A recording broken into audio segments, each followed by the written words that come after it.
Most people run from danger. Sylvia Nunn ran straight toward it.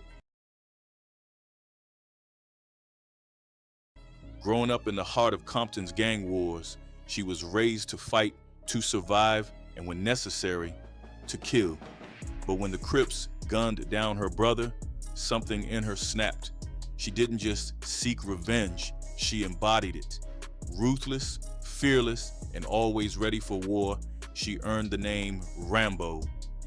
But how did she go from a grieving sister to the Crips' worst nightmare? This is the story of Sylvia Nunn, the deadliest female Piru. In the late 1950s, Sylvia's family packed up and moved to the east side of Compton, looking for a fresh start in a single-family home. The neighborhood, however, was under the grip of the lled Piru, a blood gang. Sylvia came into the world in 1962, born into a well-off black family. She grew up with two brothers, including her older brother, Marcus, better known as China Dog, who would go on to become one of the founding members of the lled Piru gang. Their father, Willie Nunn, wasn't just any man. He was a professional boxer, tough and disciplined. He made sure Sylvia knew how to defend herself, teaching her both how to fight and how to handle a gun. Those lessons would prove invaluable when she found herself in dangerous situations, especially as gang tensions escalated around her. Despite the tough environment, her parents worked hard to provide for their family, making sure their children had everything they needed. Sylvia, in particular, never went without. Every year, she got a brand new car, a reflection of the family's financial stability. But in 1973, everything changed. Willie Nunn was arrested for drug possession and sent to prison. And just like that, the backbone of the household was gone. Without him, the Nunn children were left to navigate a world that was getting darker by the day. Compton wasn't the same place it used to be. Gangs were growing fast, and both Crip and Piru sets were carving out their territory. Sylvia grew up in the middle of it all, watching and learning. She had two major influences, one teaching her, the other showing her that fighting wasn't just expected, it was normal. Picking up a gun wasn't a last resort, it was just part of life. And being in a gang, that wasn't a choice, it was survival. Her mother didn't raise her to be a lady. There were no dolls, no dress up, no makeup lessons. Instead, she learned how to fight before she even knew how to fix her hair. Everything she knew came from the men around her, men in gangs, men who lived by a code of violence and respect.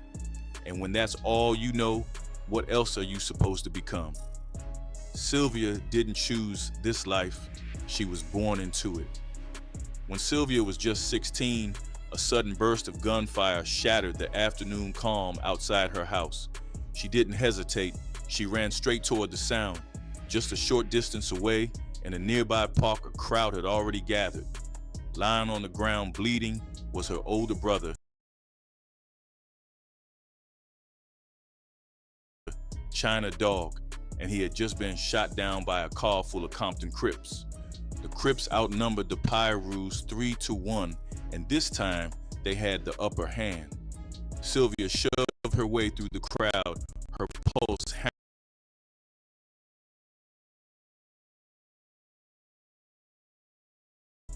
Lying on the ground bleeding was her older brother, China Dog, and he had just been shot down by a car full of Compton Crips. The Crips outnumbered the Pirus 3-1, and this time they had the upper hand. Sylvia shoved her way through the crowd, her pulse hammering in her ears. Seeing her brother like this, hurt, helpless, sent a surge of rage through her. The heartbreak was there, sure, but the anger burned hotter. This wasn't just his fight anymore, it was hers too. And in that moment, she made up her mind. She wasn't backing down. His war was now her war. She had to find the Crips who did this, an eye for an eye. That was the only justice that made sense in her world. Sylvia Nunn believed that the main thing was to kill, to take control of life and death. But despite how bad it looked, China Dog survived. He was rushed to a nearby hospital where he was now recovering. And Sylvia, at just 16 years old, she had made her choice. She was now a member of the Ludus Park Piru. Now, if you're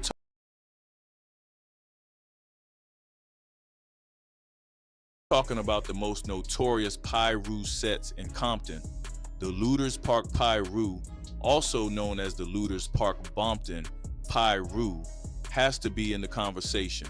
But before they were Pirus, they were actually called the Ludus Park Hustlers back in the 1970s. Over time, they transitioned into becoming a full-fledged Piru gang, staking their claim on the east side of Compton.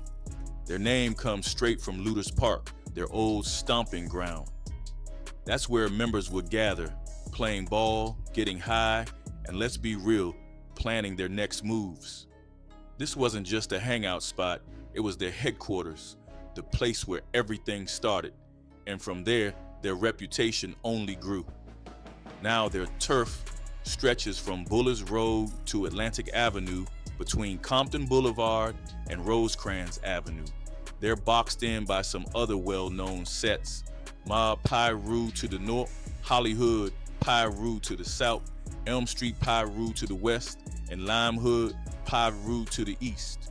And while they had their fair share of allies, they also had a long list of enemies, especially among the Crips and some Sureño gangs. If you know anything about the 90s West Coast rap scene,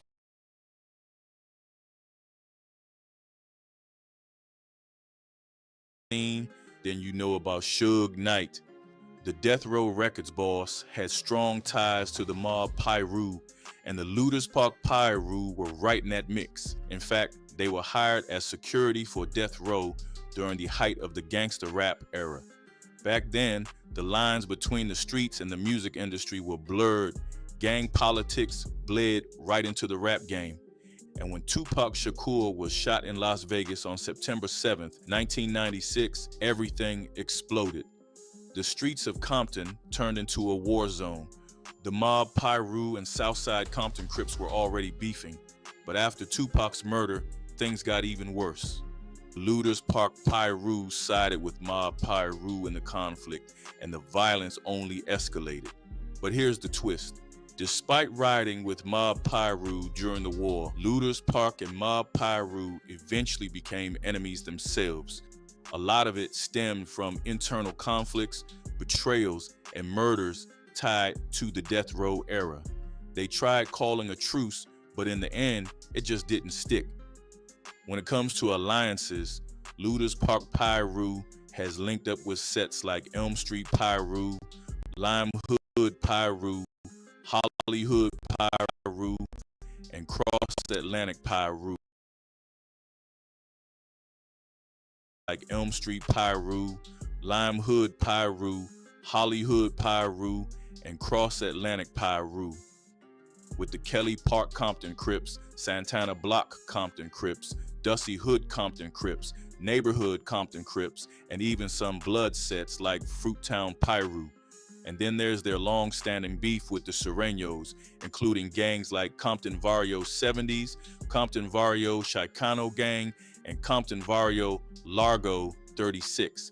Sylvia was the youngest in the Ludus Park crew and the only girl carrying a gun. More than anything, she wanted to prove she was just as tough as her older brother, Marcus. She wasn't about to be treated like some tagalong. She wanted respect. So when Marcus's friends asked her to help rob a gas station, she didn't hesitate.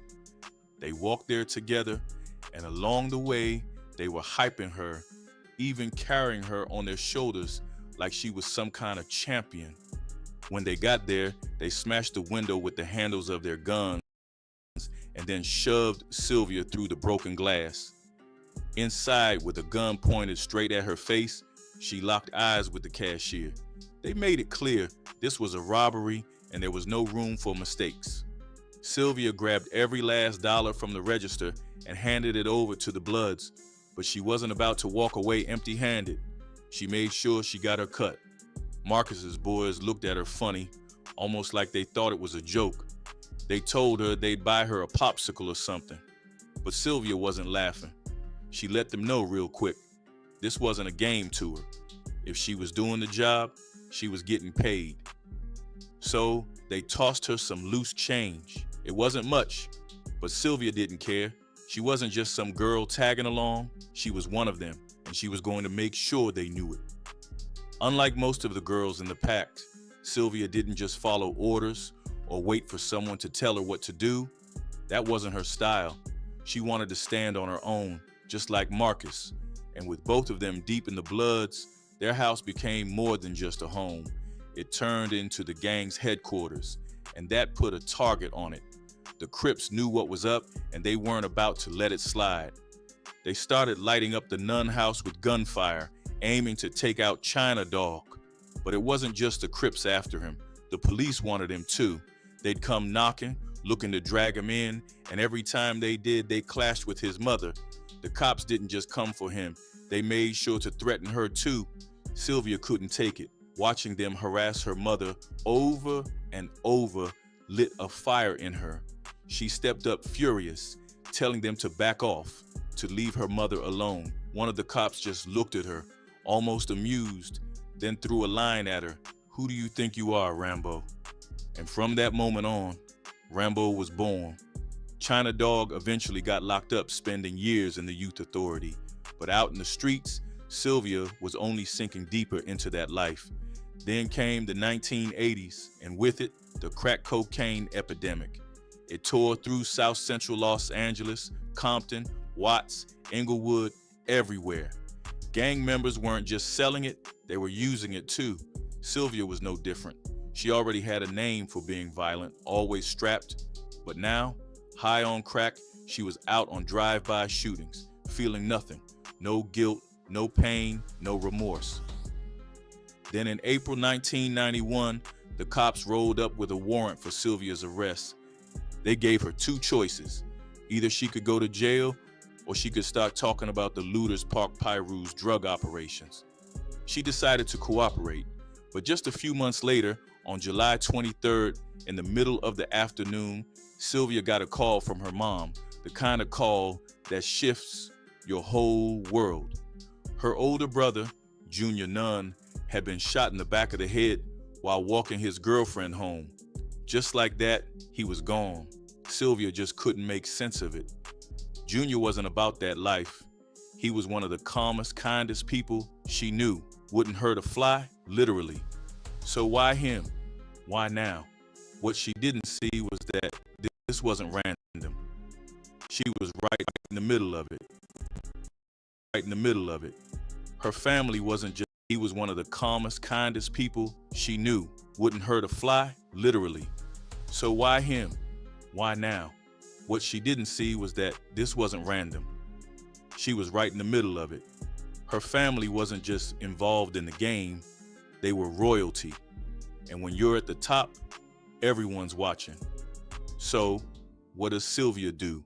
She goes home, throws on some men's clothes, and grabs one of her dad's guns. Then she steps right into Crip territory. She starts chatting, playing it cool, listening, and whenever somebody's name comes up, she makes a note, then heads straight to their house and puts a bullet in their head, one by one, all in the name of Junior. That first kill after her brother's murder, that was it.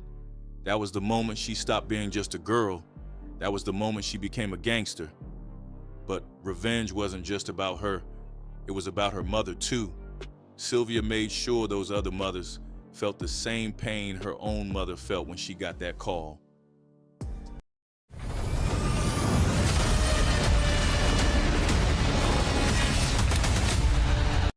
On the streets, word got around quickly. They started calling her by her nickname, Rambo. She wasn't out there trying to look cute. No makeup, no nails, no jewelry, just black from head to toe. Shoes, socks, shirt, pants, coat, and a beanie. Even her red flag, that deep wine-colored one, stayed tucked under the beanie. Her job? She was out there to kill. And when it was over, when the streets had been served, she'd slip back into her car, peel off the beanie and coat, let her hair fall, and just like that, she was someone else. Just a woman driving home. That was her disguise. But in 1993, everything changed.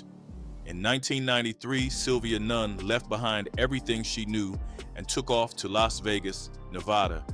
Then, 2 years later, she married John Hardman, a former sheriff from Kansas City, Missouri, and changed her name to Sylvia Hardman, trying to start fresh. It was a complete shift. She walked away from gang life and focused on building a future. She became deeply involved with the Second Missionary Baptist Church in Pahrump, Nevada, trading her old ways for faith. As she put it, I put down Piru and picked up Jesus. But before that transformation, Sylvia had built a reputation, one that made her the central figure in a 2008 episode of Gangland called From Girl to Gangster. The episode focused on female gang members, the Criplets and Bloodlets, but the real spotlight was on Sylvia, better known on the streets as Rambo, and her ties to the Looters Park Pyrus. Sylvia described women in gangs as some of the most dangerous players. Why? Because cops were less likely to search them. That gave them an advantage. They could carry weapons, substances, even commit crimes for their male counterparts, all while flying under the radar. These girls weren't just bystanders. They learned early how to survive. They knew how to fight, how to use a knife, how to shoot a gun, and how to steal. Many got caught up in substances, and some were even exploited by the men in their own gangs. But sometimes they flipped the script, using their relationships with rival gang members to gather intel. And Sylvia, she was feared. She had no hesitation, no fear. That's what made her one of the most dangerous women in her gang. But in the end, her story took a different turn. On April 20th, 2010, Sylvia Hardman passed away.